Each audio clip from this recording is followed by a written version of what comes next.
Hey y'all, Melissa with you today, and I am standing in my bedroom with my studio behind me. We moved into this house about a year ago, and I still haven't done a tour of the new sewing studio, so I figured now's as good a time as any.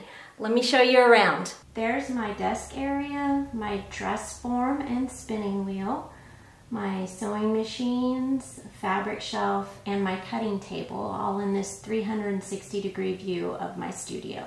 On this side of my cutting table, I keep mostly paper and craft supplies in the drawers.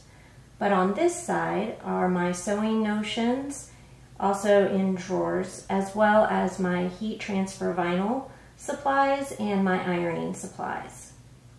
In this corner of the room there is a non-sewing closet, as well as my shelf with bolts of fabric and folded fabric, project baskets, and other notions. My cover stitch machine and serger sit in front of the windows, and my sewing machine is in the corner, as well as my frequently used notions right above it. Next to my sewing machine is my fabric closet. My spare machines, patterns, and scraps, as well as my fabric, are on these shelves. And looking around the closet, I also have patterns in progress, as well as my pattern making books. I had to add these fiberboard cutouts to the wire shelves so that I can easily slide books and fabric in and out without getting caught on the wires. These wire drawers contain some of my sewing notions. They're still bagged from when we moved and really need to be better organized. Out in the hallway outside my bedroom, I have more notions in this card catalog.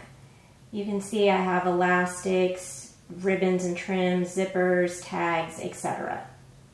So I hope you enjoyed that little peek into my new sewing space.